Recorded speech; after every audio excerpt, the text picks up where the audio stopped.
Great. And you all have handheld mics. We have, we're right on time actually, I think too.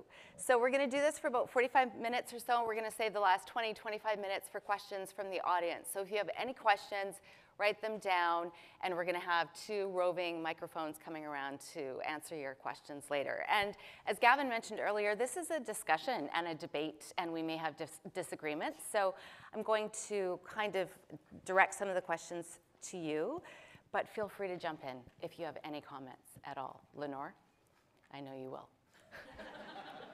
It's like you've met me. Yeah, that's right, exactly. All right, so we're here to talk about the future of food, but I think it's really important before we get into the future of food to talk about what's happening right now. Drought, as the mayor, or floods, as the mayor mentioned, drought in so much of the province right now, fires, climate change, inflation, and wars in Ukraine and Israel with Hamas. So it's a dynamic time in the agri-food sector. How do each of you view it today? And let's start with Evan, maybe. So thanks. Wonderful to be here. And what a wonderful audience. What a wonderful opportunity. I'm going to dodge the question. I'm going to go to the past, not the present, not the future. I think that there's a large amount to be learned from the past of food systems, and something that, well, Lenore and I have both done in our careers is look deep into the past. We have a 10,000-year history of doing agriculture, which has allowed us to produce food under all sorts of circumstances, easy and bad, political regimes, enabling and disenabling.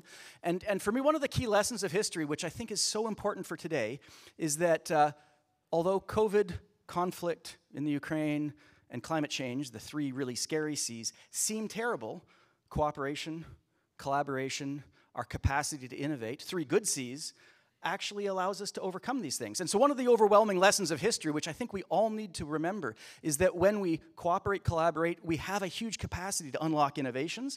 And one of the lessons of history, thank goodness, is that when we do the good C's, we can overcome the bad C's. And if there's one thing I'd want people to remember from today, from this entire conversation, is that in this moment of great political turmoil and polarization and maybe even tribalization, I'm not even quite sure how to describe it, where the discourse of collaboration and cooperation is breaking down in so many parts of the world, terrifyingly.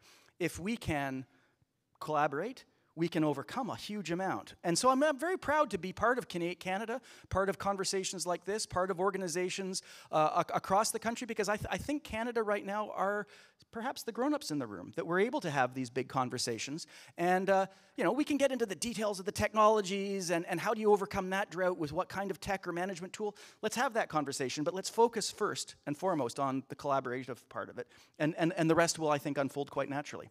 Thank you. Paul? Well, first of all, I'm very pleased to be here. Sorry, that was very low-hanging fruit. I apologize. But anyway, I think there were a lot of... sorry.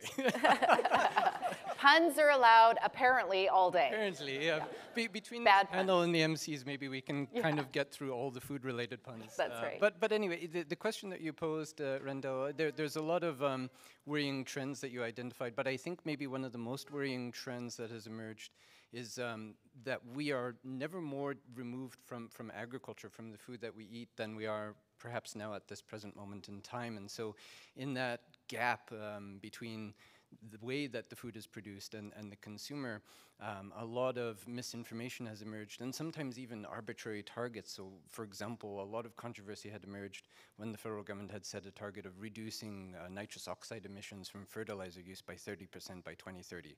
We don't actually have a credible way of measuring the amount of nitrous oxide that's being emitted, so it's kind of a target that seemed to be picked out of thin air, something that sounded very catchy, 30% by 2030. Or the European Union, there's a farm-to-fork strategy where they're talking about reducing pesticide use by 50%, or 25% of agricultural land being dedicated to organic production. Where do these numbers come from? And I think it's really quite concerning when policymakers and the public don't really know what's going into it. There's these targets that are being emerged, and to the average farmer it feels a little bit like backseat driving, almost being set up to fail, that you need to produce more food cheaper, but also achieve these targets that aren't even actually informed by science. So to me, that I think is the most worrying trend that we have to, as a society, work to address. Thank you. Let's go to the next question, and Lenore and Stan, I want you to answer this. How can agri-tech innovations contribute to improving food security locally and globally, particularly in the face of climate change and population growth? Lenore? Yeah, well, it's a good question. And I stand by my well-known opinion that in the future, food, if we get out of the way and let agri-tech do what it does, food will be better, it will be cheaper, it will be more nutritious, more diverse, and it will be produced on a much smaller footprint of the Earth's territory so that we will have a lot of land freed up to return to, wildlands, etc. I stand by that with the proviso that it's really it's like a race in that we have all this technology coming together and really speeding up, and at the same time we have utter chaos on the planet. And it's kind of a race between the chaos and the innovation. And, I'm an optimist, as everyone knows. So I'm betting on the innovation winning over the chaos, but maybe that's just because it's how I'm wired. But to me, if we let agri-tech unfold to its, as much as possible, and we pour fuel on it by getting policies aligned and putting money into it, seeding everything. I'm going to use a pun too. We're going to seed our ag tech. I think that in the end, we end up with a much better food system. Thanks, Lenore. Stan, how can agri-tech innovations contribute to improving food security? Well, first I'd like to, if I may, Lenore, just correct one thing. As the farmer, I don't think food's going to get cheaper. But can we produce more with innovation technology? Absolutely. And I just think of some of the real wins we've had over the years. And, I'm in the greenhouse sector, growing flowers, but all of us guys in the greenhouse business, we know how much we can produce off of a greenhouse per acre and what kind of yields, and basically the reduction in water consumption, reduction in fertilizer, benefits to the environment. These are the kind of things we're seeing in terms of the innovation that's really coming through. And when you see from a technology point of view what's been employed in agriculture over the years, whether it be GPS, AI, these different things that actually really help us ultimately drive efficiencies, but also really lower the input. So when we look at things like Paul referred to fertilizer, fertilizer is one of those things with GPS, AI. So AI meaning we're using the technology to say, how much yield are we getting off of a specific area of land? How much fertilizer should we put on for that specific area? Those kind of things are really, you could say, the tools for the future that ultimately will reduce the environmental impact, but also give better yield results and potentially hold the cost of food. Anyone want to comment? Any of that? Always. Okay, go ahead. Go ahead, Evan. Well, I really think that if you look at agriculture as it's practiced today, most farms are using, at best, 20th century technology, and a lot of them are using 19th century technology. And yet we are living in a moment of radical technological disruption where the same technologies that have given us the smartphone and turned a novel virus into 6 vaccines within 18 months, that is a remarkable accomplishment. Those same technologies haven't really yet been fully realized in the agri-tech sector. The sector in which we all depend 3 times a day are still, when you look at farmers across the world, using technologies that are 40, 50, 150 years out of date. So between improving the genomics of our crops and our livestock, between using the sort of GPS-enabled precision agriculture stuff that you're talking about, brewing proteins in vats in laboratories, like in a brew-like setting. We have yet to realize any of the gains, any of the real gains of that technological wave of innovation. And properly applied, I completely agree with Lenore. I think it will result in an agricultural sector that keeps prices low, whether it's lower or today's level, but it keeps prices low. It provides a livelihood to farmers, and it protects the planet.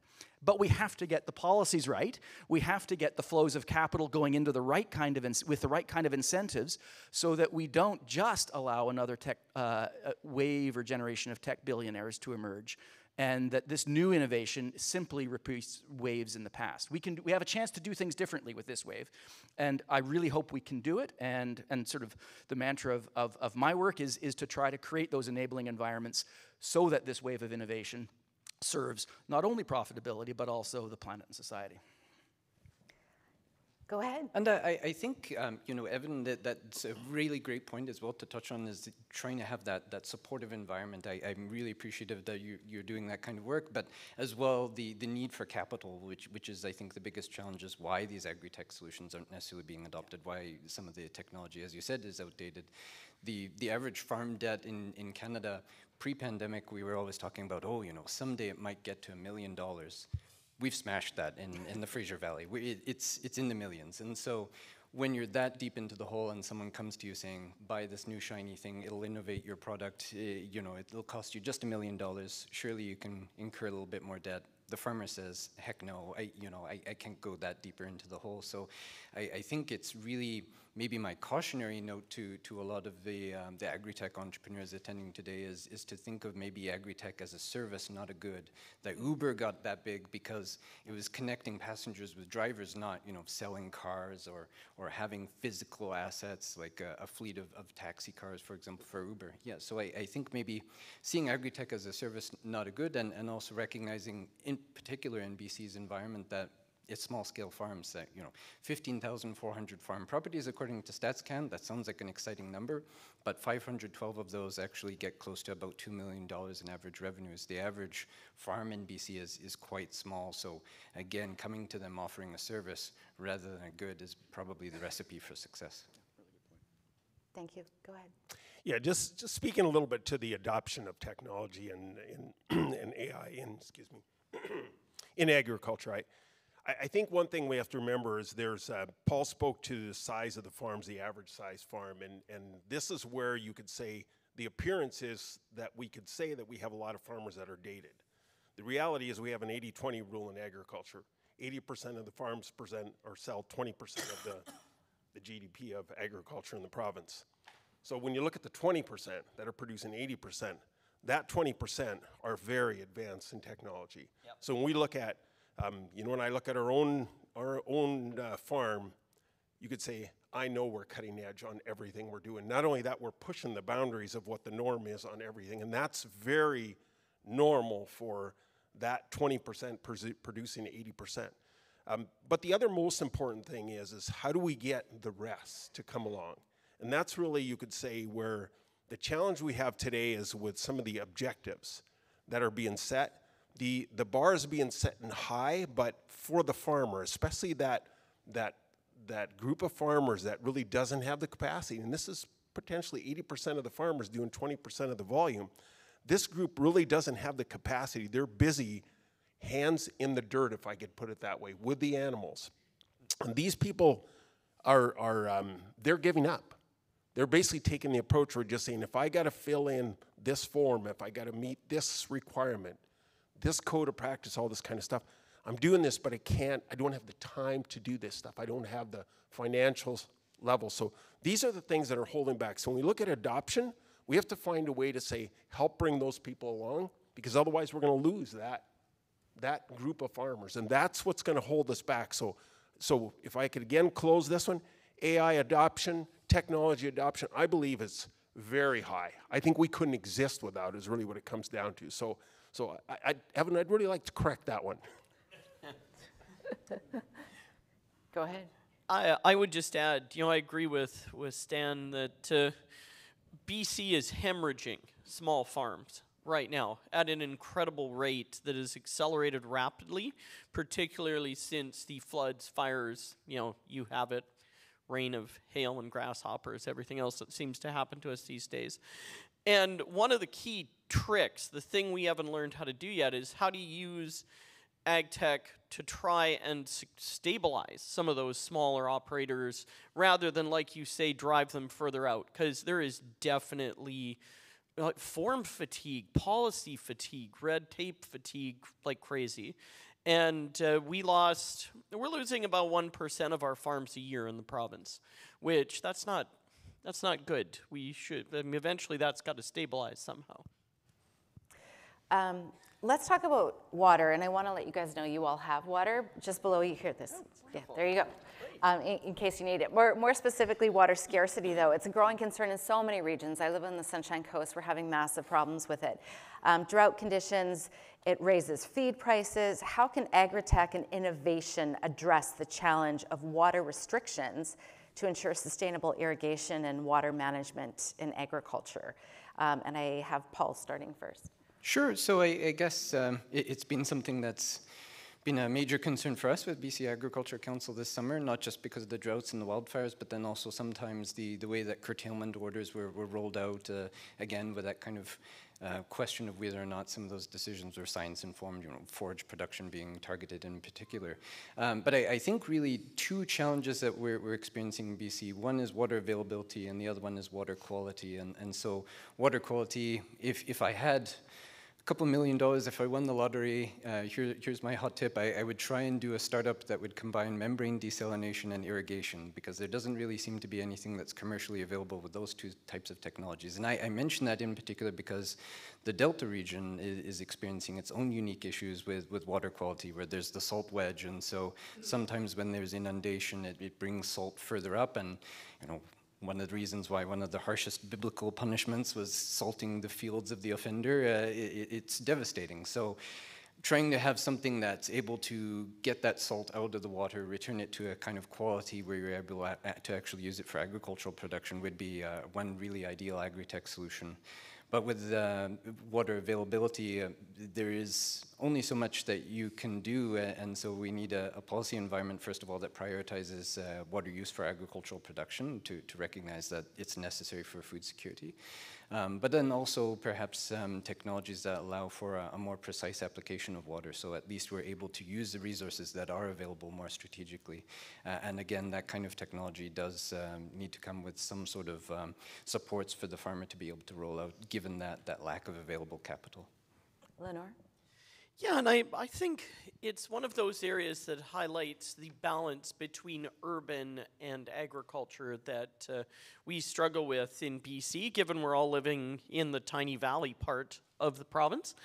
I actually feel farmers do probably the best job of water management of any of the sectors. And as someone who lived in California for a while, residential users in BC waste water in a way that is so lavish that sometimes it kind of boggles my mind. And I mean, a lot of places, we don't pay for water even yet. And I mean, Sunshine Coast, great example. And of course, my parents live up there, and they continue to build subdivisions with very little thought to where to, get the new water from, and the agricultural users get hit. So I actually think it's looking at the holistic picture and making sure that residential users, industrial users, and ag is all being considered as one piece. Because I actually feel the farmers are better at managing that water than some of the other users.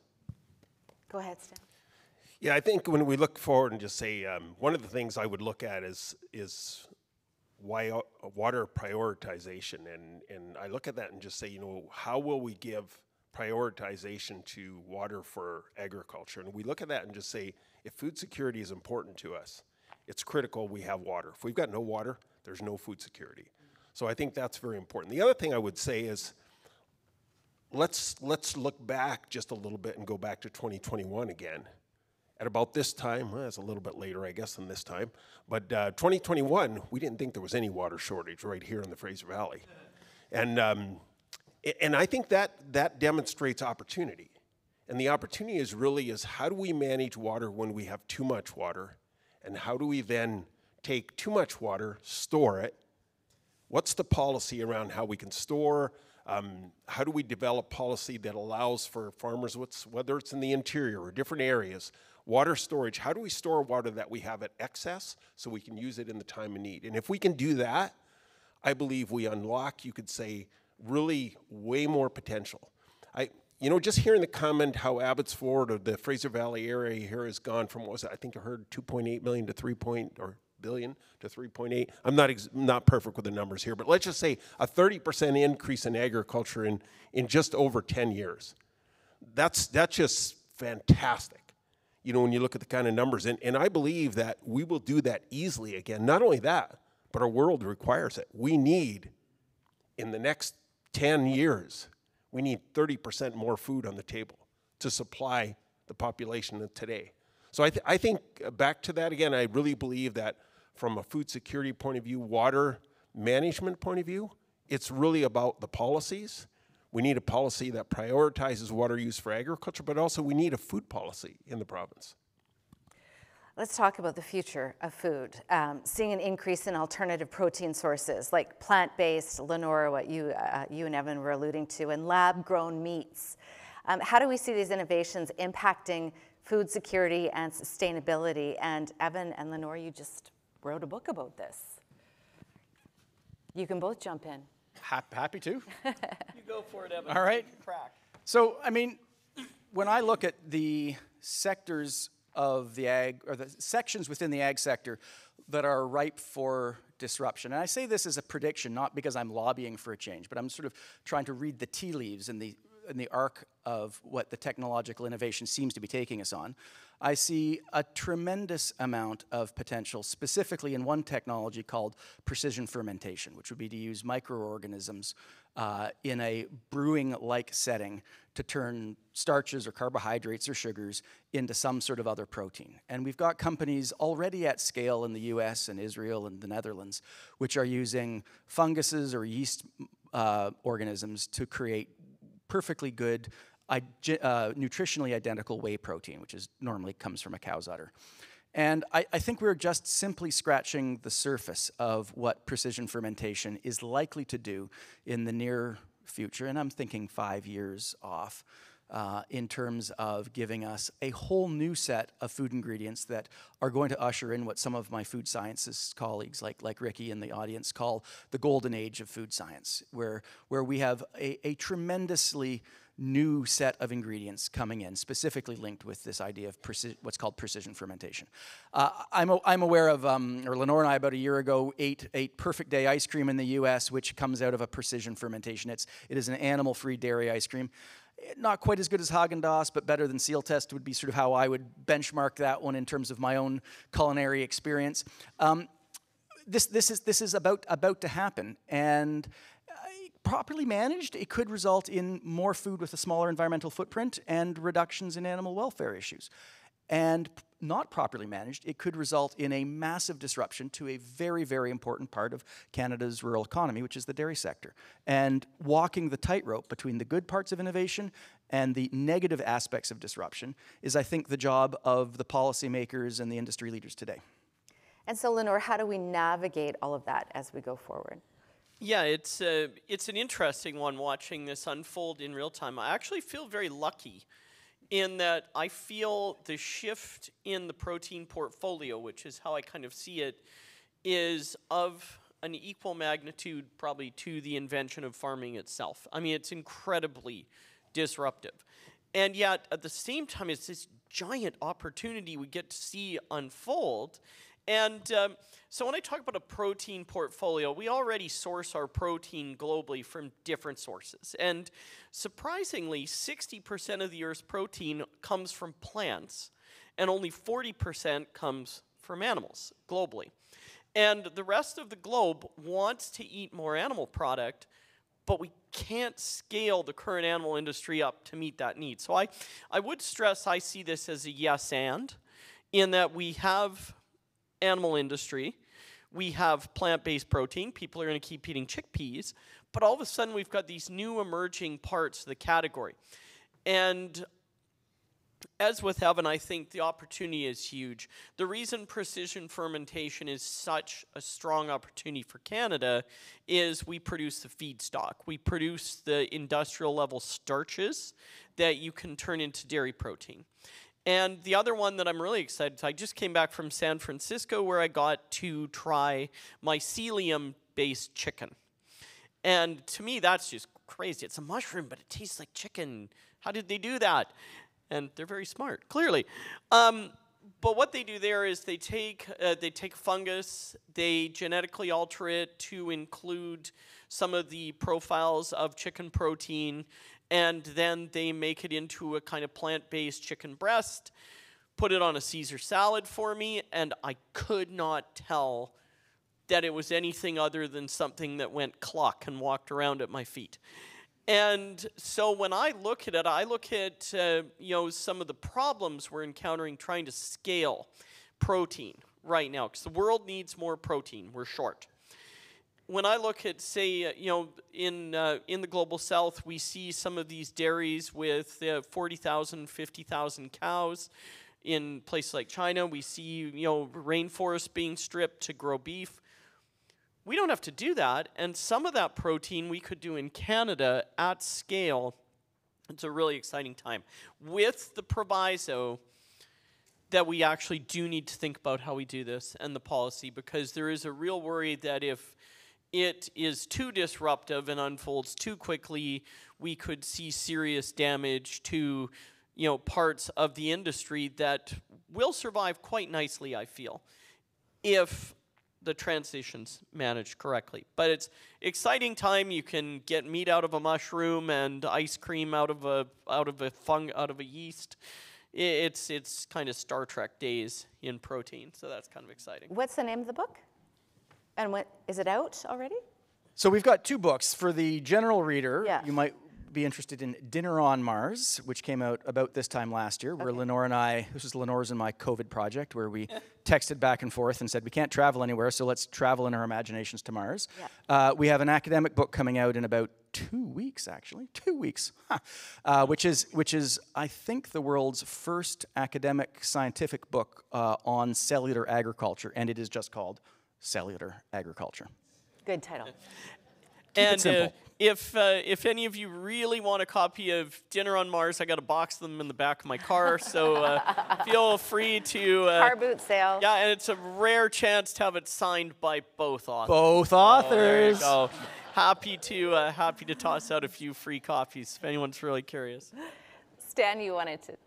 Yeah, so definitely lots of opportunity when it comes down to proteins for the future and that, and I think there's lots of great work being done on this. I'm going to go to the grounded side of our conversation, if I may.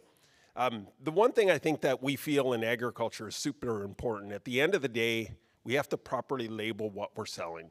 And that's one of the discussions we had at the NAEU, which was the North American European Conference in Agriculture in Ottawa, now PEI, Charlottetown, back a couple weeks ago. And this is being discussed around the world, and just say, the consumer needs to know what they're buying. And I don't know about you, but there's just something real about having a good steak on a grill. So I think that's kind of critical. I just can't see myself, I'm not going to be the person eating a protein steak. It's just not me. And I think there's a lot of consumers out there. So I do think there's we're trying to balance a need of just saying, in the face of a growing need for proteins, and you could say the cost of what those proteins are, and also trying to balance whether it be animal welfare, you could say just societal needs as a whole. I think there's no question that you could say these different opportunities to develop proteins are absolutely ways of the future, and they can be part of food ingredients in terms of processing, and that will hopefully keep costs down. But also there's that balance again, and I like to refer to and just say, we will never have a world without animal production, because animal production itself is a nutrient producer for what we need in terms of those very plant-based items that need nutrients to ultimately provide the proteins that they're going to generate. Evan. So just 3 quick reactions to Stan's comment. One, this is a yes and conversation. This isn't an either or conversation. This is a yes and conversation. That's the first thing I would say, is that I don't think there's any scenario that I've seen that sees a cessation of animal agriculture. I don't see that on the cards in any scenario, except maybe that rogue zombie apocalypse that you get on HBO. But other than that, so animals are here to stay. Secondly, on the issue of labeling, it's really, really interesting. So, for instance, there is an active fight, mostly in the European, but also in the US media, about what can be called milk. And the dairy industry in particular is vociferously protecting their milk brand. And that's fair. I'm not taking sides here. I'm simply describing the debate. The oat beverage industry is now labeling itself better than milk. I mean, they're going toe-to-toe. They're using nutritional arguments and they've said, I've got a nice slideshow, which I'm using in lectures now, contrasting milk and oat milk. And the oat milk people are saying on their label, we're better than milk. And they're winning in the court cases on that argument. So the labeling issue is such an interesting space, and I would say we have to watch it because a lot of interesting things are playing out in the European courts right now, and it's kind of breaking to the new guys in general, is my observation. And the third point I'd make is Gen Z, whatever you want to call it. I'm Canadian, so I'm going to say Gen Z. My kids piss me off when I say that. Gen Z is not acting like Gen X, like Lenore and me, or millennials. When Gen X and millennials have grown up, they've started to look more like their parents in terms of buying habits. And there's sort of been an aging out of that radical area. Well, I've been doing a lot of work with Deloitte and Boston Consulting Group this year, 2 big consulting firms. It doesn't look like Gen Z is going in that arc. They're okay with technology, they're embracing the future, they're motivated by sustainability, and they're not showing any evidence of aging out of it. So I think that's a future theme that anybody with an interest in production systems has to be paying attention to. Thank you. Thank you. Yeah. Yeah, and I would add the milk sector is actually a great little preview of what I think will happen with the meat part of the equation, because we already have a lot of milk alternatives for the simple reason that a good part of the global population can't drink straight cow's milk without getting very ill. So about 30-40% of what one could call milk demand is rice milk, coconut milk, oat milk already. And so there's sort of an ecosystem. And I find it fascinating that one of the first cellular products to market is animal-free dairy milk made by companies like Perfect Day. And one of their challenges is they're not just competing with animal milk. They're competing with all these other milks. So it kind of gets this messy environment, and I think we're going to see the same. So people like Stan definitely will still be able to get their steak, and it might be a better steak. It might be a regenerative, really nice grass-fed steak, and you're on the grain side? I'm on the grain. Okay, well, good. So that was a nice grain-fed steak, and but then maybe if you drive through the drive-through on the way home because you're tired and you just lectured, and this isn't a personal example at all, you might pull through and say, yeah, give me a vat burger. I just want a vat burger, just something, protein in a bun. And I think we'll see that kind of mix. And it'll probably seem less strange after a generation or two. Things usually do. I love it. This is so good, you guys. Keep going. Oh, yeah, sorry. Sure. Yes, yeah, Paul, well, yes. and I'm a little surprised, though, to hear thinking that the dairy milk versus plant-based beverage discussion is the direction that things will go with cellular agriculture, where it seems as if the legal environment is actually turning a bit against cellular agriculture. That Italy has, for example, banned it. There's American states that have either banned it or said that you can't label it as meat and so on. So it seems as if the policy environment is quite negative in this space. I'm not necessarily saying that's a good thing or a bad thing, but it seems risky maybe to cash in all in. Maybe you're more adventurous than I am to have dedicated 2 books to this topic, whereas I'm like, ooh, I don't know if this is going to come down in the right way in 20 or 30 years, especially because speaking as a millennial, a lot of folks used to say originally statistically that we were going to be vegans or vegetarian, and then of course, as Evan pointed out, we pivoted as we got older, and so maybe that same trend will happen with Generation Z or the Zoomers, although I think that's maybe sometimes seen as the pejorative term for that generation. Kiss up and kick down, that's the millennial approach, I guess. But anyway, so... But with that policy environment maybe not being so positive, I agree originally with Lenore's point of it being yes and, that perhaps the future of food, going back to your original question, is maybe more about diversity, that there's just a sheer number of options available to the consumer, and maybe even a greater awareness of food intolerances and food allergies, for example. So kind of an interesting side anecdote that we used to consider that, you know, gluten intolerance and gluten allergies were genetically more among Caucasians, and yet now recently there's research coming out of Zhejiang that shows that, you know, the leading cause of admission at hospitals in that city is for anaphylaxia is gluten intolerance or gluten allergy. And so it's maybe that growing awareness of the need to accommodate these different food needs, especially as we get better at diagnosing what those needs are and how our bodies interact with different nutritional inputs. Great. Let's talk about collaboration. It's something that we can all agree on, that we need going forward for food security. We need to collaborate, and innovation often involves collaboration. So how can partnerships between tech companies, farmers, and governments strengthen food security initiatives? And what are some concrete steps that policymakers can take to ensure the sustainability of agricultural production? And maybe, do we want to start with Evan? Sure. Well, I mean, I think that the idea of collaboration for tech companies and building more bridges between these silos of the economy and society are necessary. A quick personal anecdote, something that a number of us participate in every year is called Creative Destruction Lab Rockies, CDL Rockies.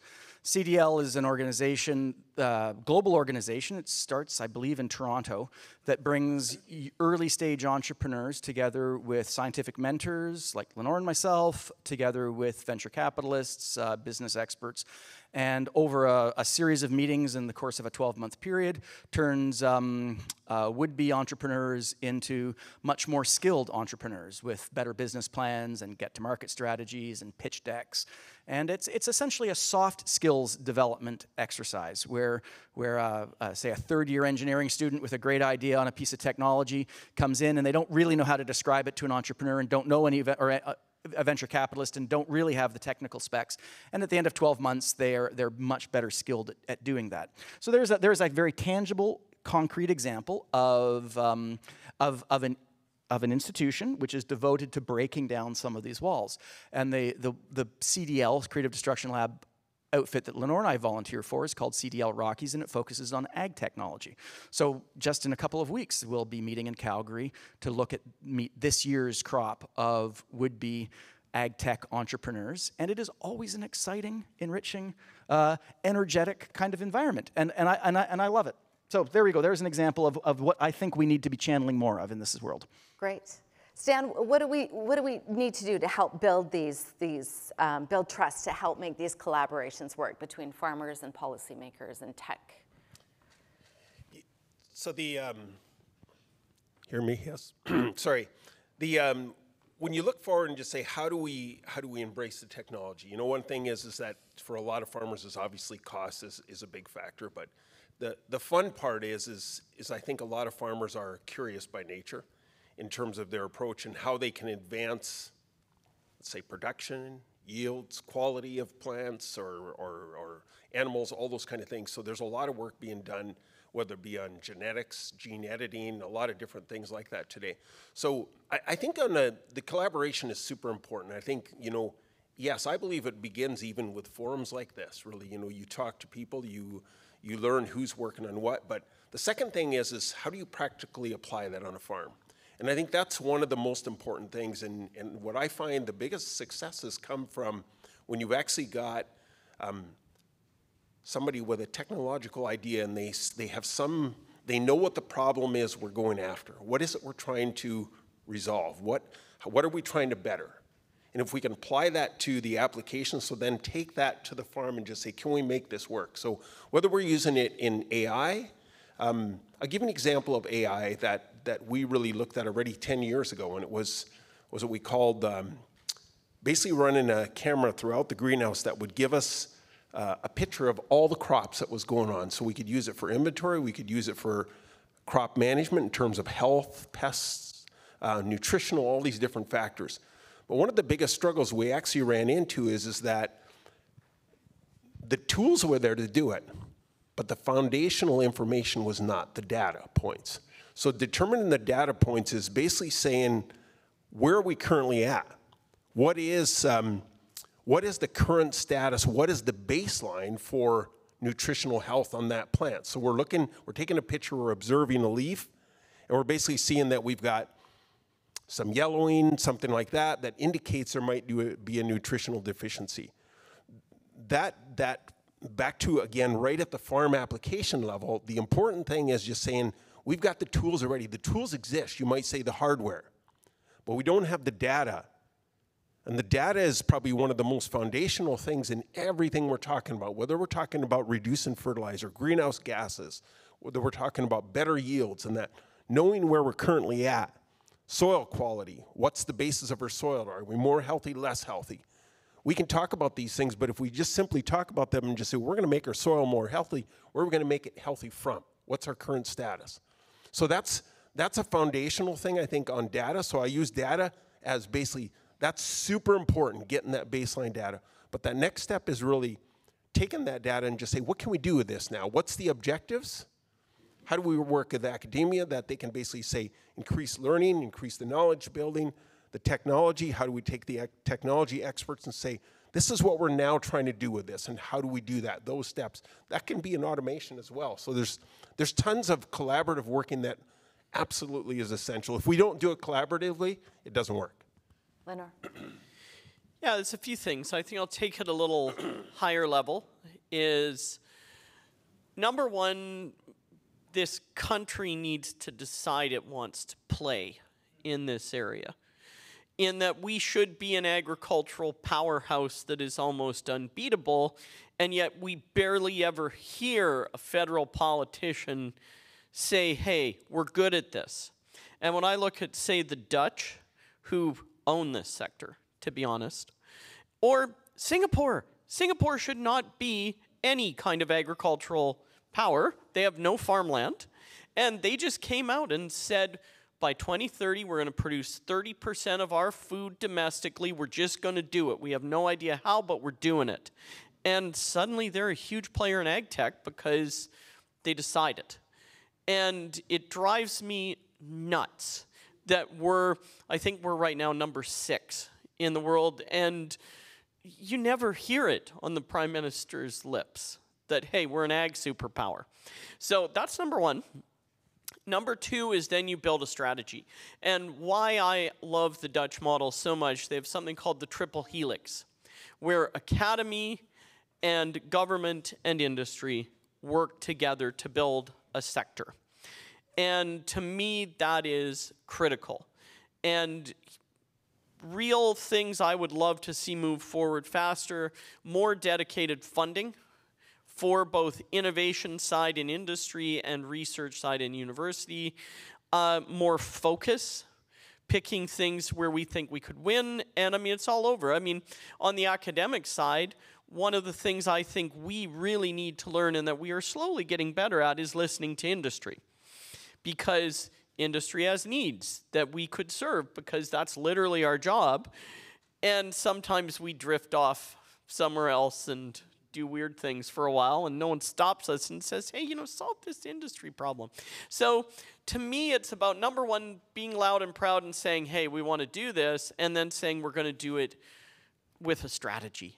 And to me, the need for a national ag tech strategy in this country is pressing. Let's talk about some of the things that we do actually have right now and how it's going to help us get to what you were just speaking about, the use of smart sensors and something here called LOT, or Internet of Things. I don't even know what that is. Devices in agriculture, it's on the rise. So these technologies are being applied to monitor soil moisture, as you were talking about, fertilizers, nutrient levels, crop health, to maximize food production while conserving resources. Are we on the right track? And we'll start with Stan, maybe. Yeah, I think we're definitely on the right track. And this is where, so back to some of the sensors and technology. I'll give you one of the examples that happens in animal agriculture, particularly ranching today. So in the old days, we had cowboys that rode around on horses, and they looked for animals that might not be feeling well or unwell. And today we use things called drones. And these drones literally fly over. They have sensors. They have the ability to detect a small temperature movement in an animal that indicates there's an animal that needs some care. far better than a physical eye identification. That's an example of technology and how beneficial it can be. Much more cost efficient, much more effective because it actually gets ahead of the problem earlier.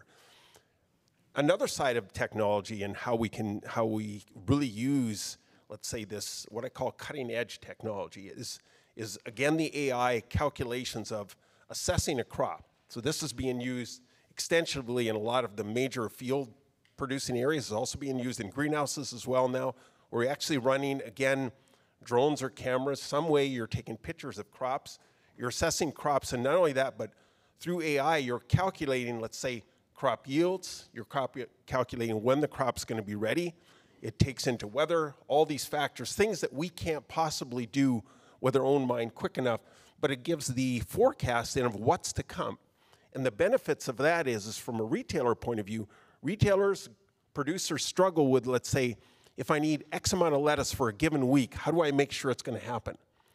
And by using the sensors, using the camera technology, all the different tools we have today, we're able to much accurately determine whether we're actually gonna miss the date, what our alternative path is to basically fill the demand, but also you could say to stabilize the supply by playing with whether it be adjusting temperatures up and down, nutritional inputs, that kind of thing. So those are some of the huge wins in terms of where AI and technology together are really moving everything in agriculture today. Paul?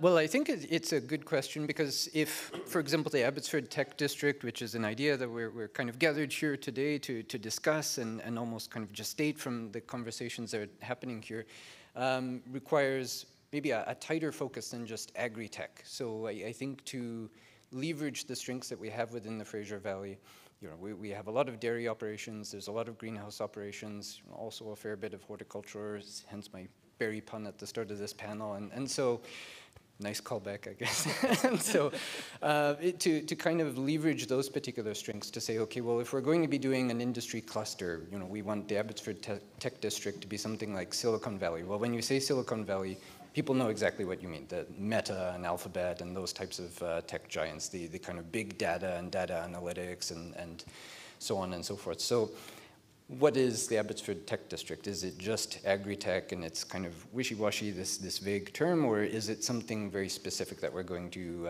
target? And if it is something that we're very specific about, it needs to leverage what we kind of already have here. And luckily as well, dairy operations and greenhouse operations are already operated by people who are very tech savvy. And again, those are kind of larger operations where there is a bit more capital involved. So that's a happy coincidence. But if we were talking about an Abbotsford Tech District in the Okanagan, obviously that's going to look very different based on the strengths within that particular region. So I think that's my suggestion, at least, when it comes to this kind of conversation. How do you make that kind of cluster successful? Great. I just want to get a sense, we've got about 7 minutes left before we take questions. How many of you have questions? I just want to get a sense of it, and we have some. Awesome. Okay, perfect. Okay, so let's do the wrap-up question, and then we'll get to some of your questions. I have many, but I want to get to yours. So as we look into the future, and we're talking about the future of food here, not just in Abbotsford and the Fraser Valley, but around the world, what actionable insights or strategies can you offer to individuals and organizations and policymakers interested in contributing to food security and innovation in agriculture? And maybe we'll start with you, Lenore. Yeah, it's like I said, a really weird time because on one hand we have all this technology networking coming together, and we have a giant crisis that is a whole bunch of little crises all tied together. And so I think my kind of take-home message, especially to policymakers, don't count on global supply chains to be there when you need them all the time anymore. That ship has sailed. So national security is tied to food security in a way that it wasn't 10 years ago. So local production is a good thing. So I think that's number one. Number two, I think we're just going to have to think about food a lot more than we have for the past 10, 20 years in a number of ways, including as a tool in addressing climate disruption. And the other thing I tend to really bounce off policymakers, the agricultural industry is one of the biggest low-hanging fruits, and that's the only pun, because I don't do puns, but the only one I'll do today. Agriculture is a low-hanging fruit area for climate adaptation because it's the only part of human endeavor where we can flip it. So there's potential to sequester carbon through agriculture rather than produce it. So you can actually get ahead. You can buy yourself some time to address other issues. So I think I'll leave it at that. Great. Evan? So three points from me. First is the food system, the global food system that has nourished most of us for most of our lives is breaking down. And it rests on at least three core assumptions. One, that the weather is stable, that oil is cheap, or energy prices are cheap, and that it's easy to move things across national borders. And those were good assumptions perhaps in the 1990s. Those aren't good assumptions today. So we have to have a system fit for the 21st century, and that picks up on Lenore's point of don't count on global food supply chains and use technology to improve local food production. So that's sort of point number one. Point number two is an awareness of this is happening at the highest levels of the corporate sector globally. So if I've got, now the second message for this audience today, it's that the CEOs of the world's biggest ag tech, ag corp, funding, loaning agencies, banks, et cetera, are aware of this and are taking steps. And earlier this week, a number of colleagues from the University of Guelph and I were at an event, a launch event of the new Canadian Alliance for Net Zero Agriculture, where Galen West and Michael McCain, David Mackay, Ken Sykes, and the head of McCain's, Max Kuhn, so that's Royal Bank, Loblaw, Maple Leaf, Nutrien, and McCain, all stood up and said, we're committing ourselves to helping us on a path to net zero. They are going to be requiring of their supply chains a much greater level of carbon and sustainability accountability than ever before. And that is going to become a rule of the game that we are all going to have to adapt to. So that's my second sort of key message. My third key message is if we want to build a new system that addresses these new requirements, we're going to have to do a much better job aligning practices with policy. And an anecdote on this, a couple of years ago, I was at a giant dairy farm in Kansas. And I was with a group of students, and one of the students said to the farmer, do you have enough water for this giant dairy farm in the middle of Kansas, which is a very dry state? And the guy said, yeah, I've got all the permitting I need. I've got tons of water permits. When I built this dairy farm, I needed to buy extra land or lease extra land to get extra water permits, but I've got lots of water permits for these 20,000 cows. And then a few minutes later, another student said, well, what's happening to your water table? Oh, it's way down. I'm pumping 150 meters further down the aquifer than I was 5 years ago. So there's a disconnect between the practice and the policy. And we have to be working collaboratively, to get back to my first point, in order to work those three things, work that disconnect out. Thank you. Paul? Well, I think maybe now is an awkward time for me to rebel against the title of the panel, but I'll do it anyway. And so the future of food, I worry perhaps that we sometimes allow ourselves to focus too much on the food security thing and not necessarily on the broader agricultural sector and its health. I think food security is essential, and the province was very wise to invest some $160 million in our food security initiative in this year's budget. But at the same time, I think when my previous job before I joined the BC Agriculture Council, I was establishing Saskatchewan's first overseas trade office. And one of the companies I was working with was extracting saponins from prairie carnation flowers to make a vaccine adjuvant. So basically an ingredient that improves the effectiveness of a vaccine. Cool. Yes, yeah. Very cool, very innovative people. And that's something that's possible through flowers, which normally, when we get too much into that food security thinking, start to almost look at it as frivolous. But it's not, because other crops that aren't necessarily for food can be useful for pharmaceutical or medicinal purposes. But then also we even know, because my position was in Tokyo, Shinrin-yoku, this concept in Japan of forest bathing, the idea that being surrounded by greenery, by nature, you don't necessarily have to have the cute gardens in your backyard, but at least something there that can address anxiety or stress, and maybe even stealing a point that maybe Stan would have made, that flowers as well demonstrably reduce stress and combat depression and anxiety. So the fact that there's these other things that have utility of value, we need to make sure that we're not losing sight of that. And so I think maybe the focus that we need to have is the future of agriculture and not necessarily just the future of food. But yeah, I suppose that's my last 2 cents. Thank you, Paul. And Stan? Yeah, so I don't need to say anything about flowers because Paul captured it well for me. Thanks, Paul. But what I would like to say is thinking a little bit about just say the food supply and you could say the needs for the future and how we navigate, let's say, whether it be climate change, all these different things we're dealing with. One of the things that I think is really important, as was referred to earlier in our discussion, is the consumer today is further than ever away from what's happening in agriculture, where their food is coming from. It's important that we avoid creating a climate of fear, meaning that we will start developing policy, we will start navigating our whole food security strategy around fear rather than the data that we have. However, I agree that you could say from a food supply situation, it's important that we develop strategies that go forward and say that continue to support local food security. And local food security sometimes can be perceived as that's going to be all small mom and pop operations. It's not going to be small operations that will feed the province. So it's critical that we have what we call, sometimes used in a bad way, commercial agriculture, because in order for agriculture to adopt the technology, the AI that's going to be necessary for us to drive and keep food costs in check, there's no question about it that agriculture is going to become bigger. Look around you. Every part of agriculture out there that is growing, that's getting bigger and bigger, is able to employ the technology. The smaller farmers provide a niche, and that's very necessary. That's a necessary part of food security as well. But the other thing I wanted to say is, again, I'm going to refer to our NAEU conference.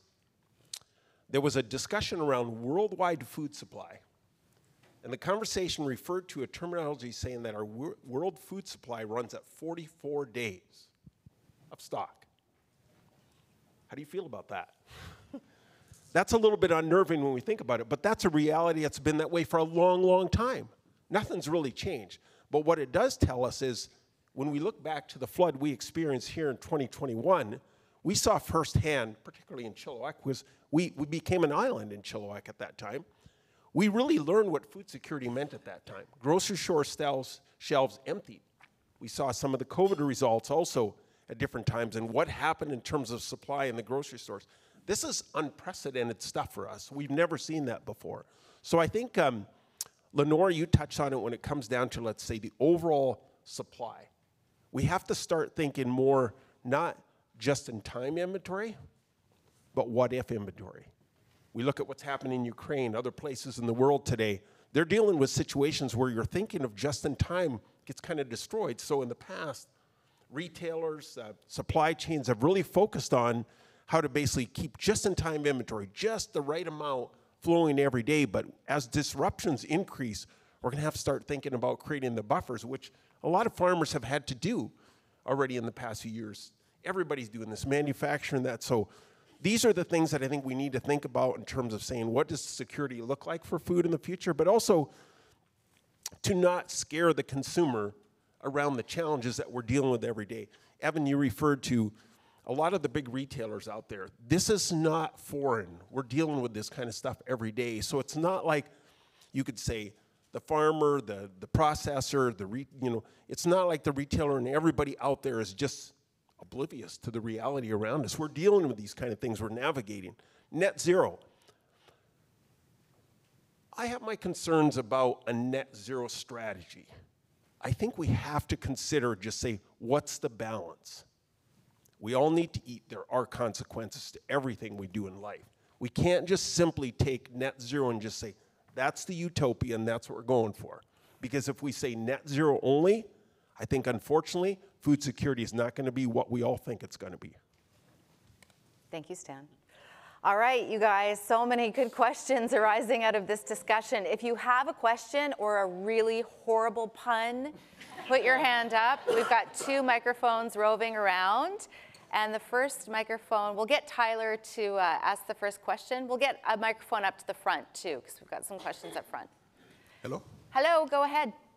Hi, I'm Rahul from Fraser, BC Center for Tech Innovation. Really amazing discussion. I would like to hear your thoughts about equitable access to technology and food, not just like for local food security, but like in global perspective as well, like, where we stand and what needs to be done, and without that, can we make any dent on net zero? Anyone can jump in, but who wants to start? It's a great question. I'll just start with some opening remarks, but it is one of the predominant questions. And the unfortunate, sad reality of the world right now is we live, and I'm going to quote the food writer Raj Patel, in a world of stuffed and starved, where from 2015, according to the United Nations data, both the number of people who are suffering from chronic disabilities and illnesses related to food, like diabetes, and the number of hungry people on the planet have both been rising. And that is a sobering and sad statement, an indictment of the modern era. So figuring out the equitable distribution of resources, capital, technology, calories, nutritious calories, is critical. I personally divide this problem into two distinct components. On the more consumer end, I work about 30% of my time on issues around food access and availability, which really is an anti-poverty agenda that tries to address systemic inequality. So programs such as income redistribution, using the tax system to get disadvantaged people a guaranteed minimum wage, or some sort of buttressing so they can afford the quality of life that they need. And that's what I think you have to approach the poverty end of the spectrum with.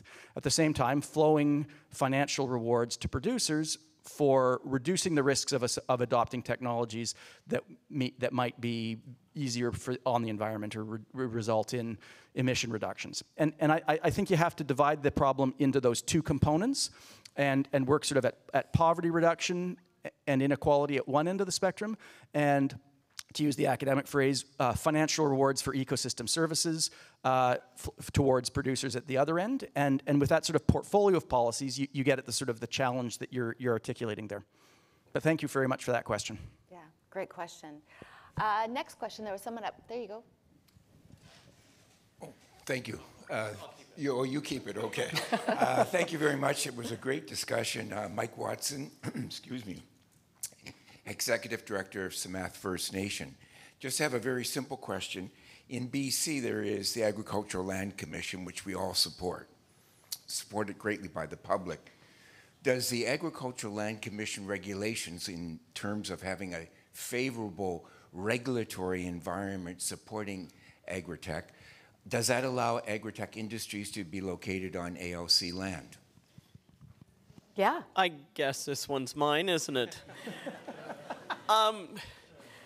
That is a very difficult question in some ways, because to some degree, yes, depends what, and that's an evolving question.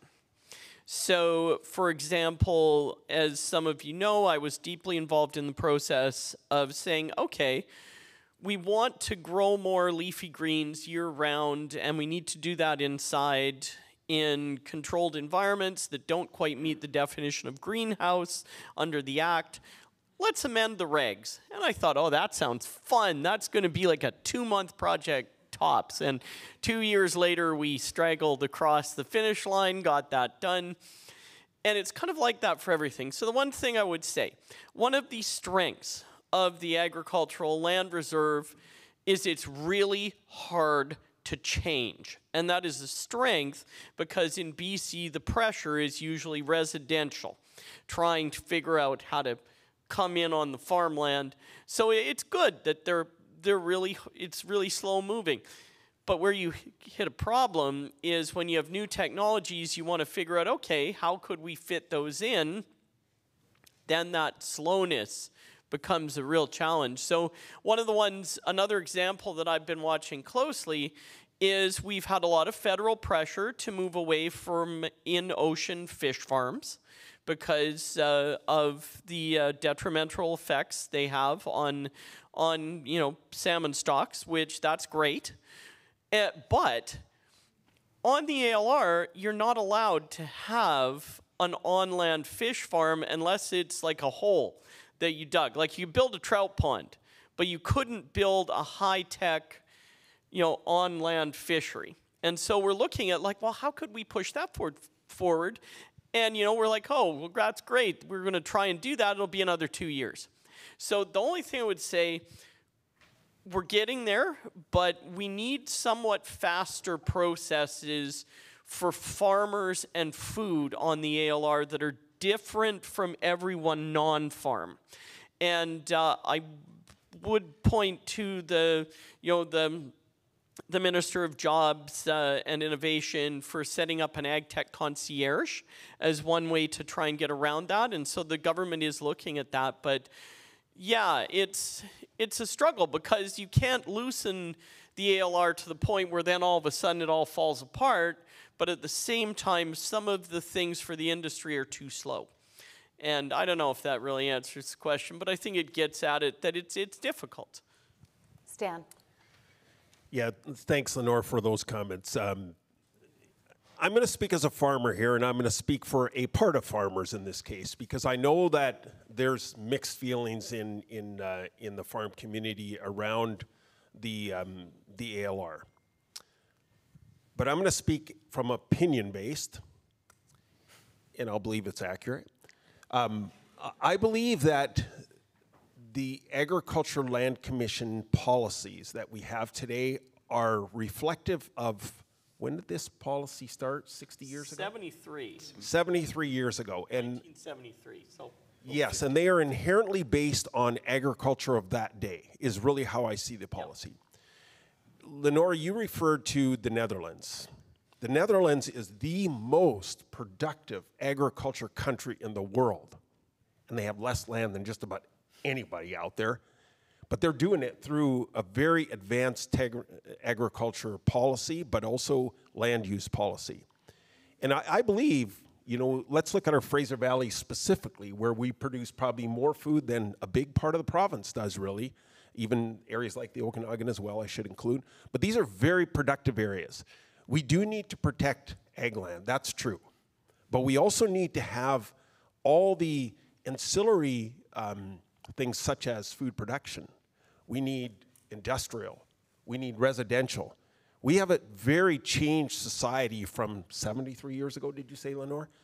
So I think it's super critical that we actually have a very open conversation that will be confrontational in terms of what does land use look like in the future? How do we deal with that? And I think that's key. I'm probably going to have some agriculture guys shoot me for this at the end, but anyway, I really think that's super important. If we're going to say, what does agriculture look like in the future, we have to reinvent some of the policy around how we're running the land reserve. Yeah, here, and I would just echo that in my mind, like when I look at the Green Heart strategy in the Netherlands, yeah, it changes with the times. And I don't know if there's a politician in this province brave or stupid enough to do this, but I do feel that I totally agree. The ALR Act needs to be modernized very, very carefully. But I don't know if there's a win for any budding politicians out there. So you may want to take that with a grain of salt. But I think from the ag side, we actually do need it.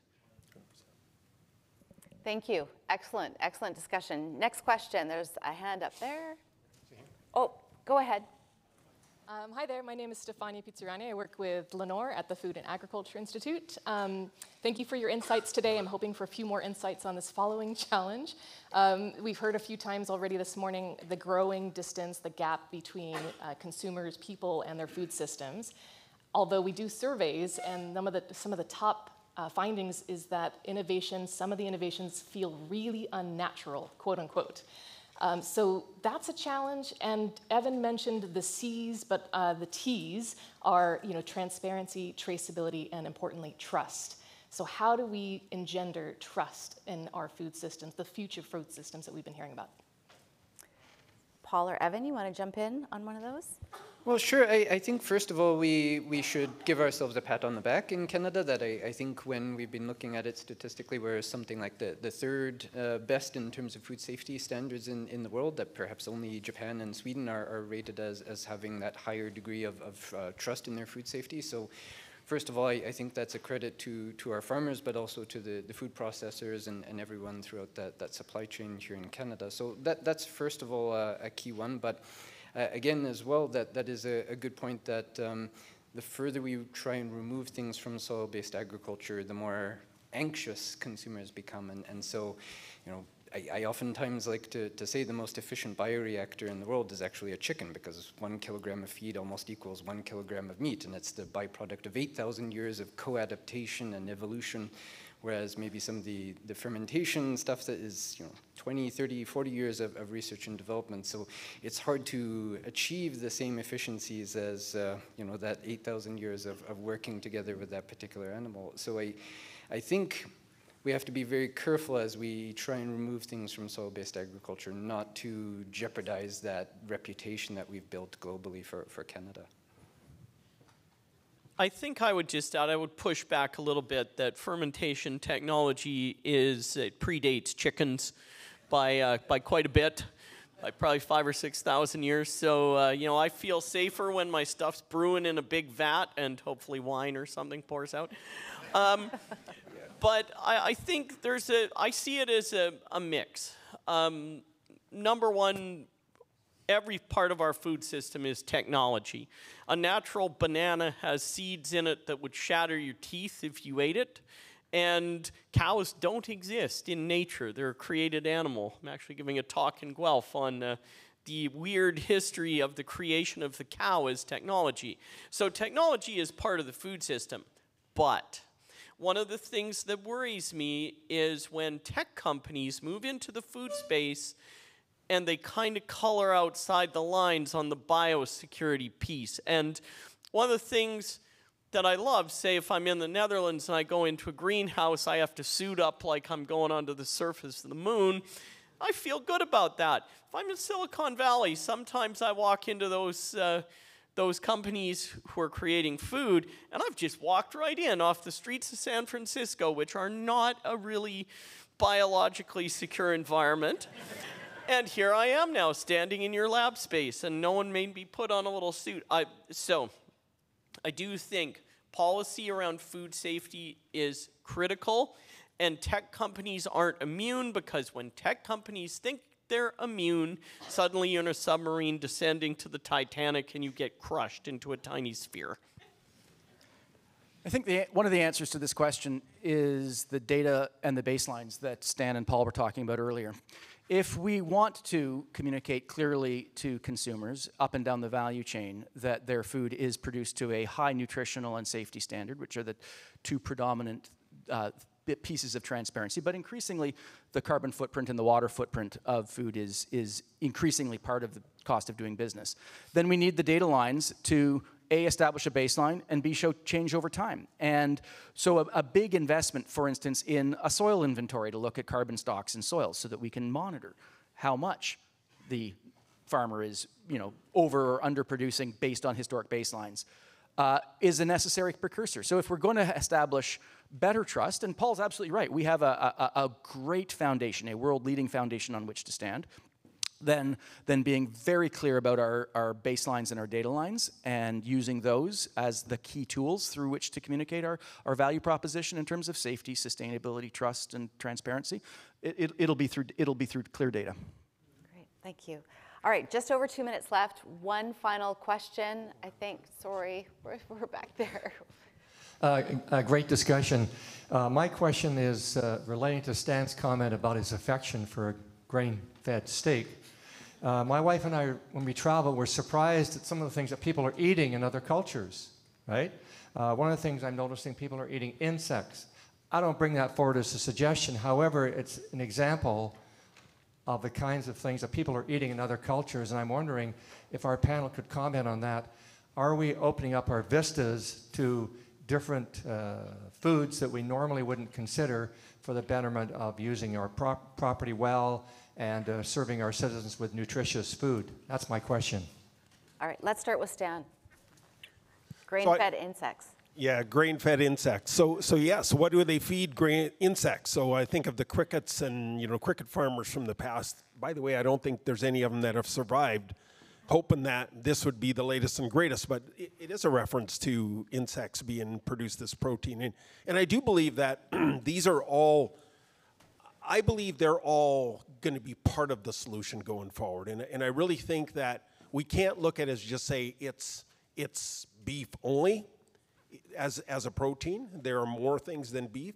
And I do think insects are part of that. I think plants are part of that. So I think it really is, it's everything put together. And I don't believe that, in general, you could say in agriculture, you have a blend of all these different things. So you may have situations where you have the chickpea producer feels he has an advantage now over the beef producer. But we're not seeing that in statistical results in terms of consumers responding. So I heard the comment before, Lenore, when you said 30% of milk products are non-milk products. I was kind of surprised it's that big. It's not what I see on the grocery shelf, but there's also nothing wrong with that. There's a need for those things as well, and those are the opportunities. When we think about the advancements in agriculture, it's really awesome that we have the opportunity to have all these different things evolving that are actually going to be part of our food system going forward. And I think one farmer feels challenged, the other one feels the opportunity. All right, we're out of time. Thank you so much, everyone. This was absolutely phenomenal. Thank you.